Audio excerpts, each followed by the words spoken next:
हरे कृष्णा। प्रिय भक्तों, आप सभी का स्वागत है हमारे इस पावन चैनल अन्वी दिव्य भक्ति पर। अधिक मास, जिसे पुरुषोत्तम मास भी कहा जाता है, भगवान श्री हरि विष्णु को समर्पित सबसे पुण्यदायी महीना माना जाता है। इस महीने में जो भी भक्त श्रद्धा से कथा सुनता है, दान पुण्य करता है और भगवान का स्मरण करता है, उसके जीवन के सभी कष्ट धीरे धीरे समाप्त होने लगते हैं। आइए आज हम सुनेंगे अधिक मास अध्याय 4 की दिव्य कथा। इसमें छिपा है भक्ति, विश्वास और भगवान की कृपा का अद्भुत रहस्य।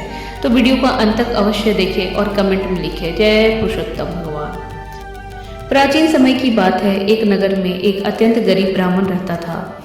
वो बहुत ही धार्मिक और भगवान विष्णु का परम भक्त था।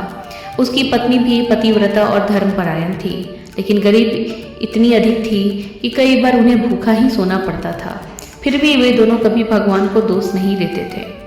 प्रतिदिन स्नान करके भगवान विष्णु की पूजा करते और पुरुषोत्तम मास का व्रत श्रद्धा से करते थे। जब अधिक मास आया तब ब्राह्मण ने संकल्प लिया कि पूरे महीने वह कथा सुनेगा, दान करेगा और केवल सात्विक भोजन करेगा। एक दिन ब्राह्मण की पत्नी बोली, स्वामी, घर में अन्न का एक दाना भी नहीं बचा है, अब हम क्या करेंगे? ब्राह्मण मुस्कुराकर बोला, देवी चिंता मत करो, जिस भगवान ने हमें जन्म दिया है वही हमारा पालन भी करेंगे। यह कहकर वह भगवान का नाम जपने लगा।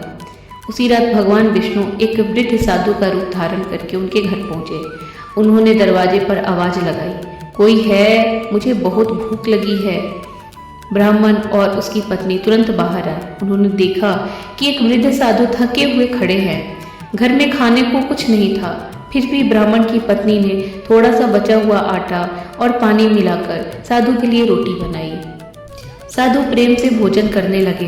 भोजन के बाद साधु बोले, तुम दोनों बहुत पुण्यात्मा हो। इतनी गरीबी में भी तुमने अतिथि सेवा की है। भगवान पुरुषोत्तम तुम पर अवश्य प्रसन्न होंगे। इतना कहकर साधु वहां से चले गए। अगली सुबह जब ब्राह्मण उठा तो उसने देखा कि उसके घर में अन्न, धन और वस्त्रों का भंडार भरा हुआ है। दोनों पति पत्नी आश्चर्यचकित रह गए।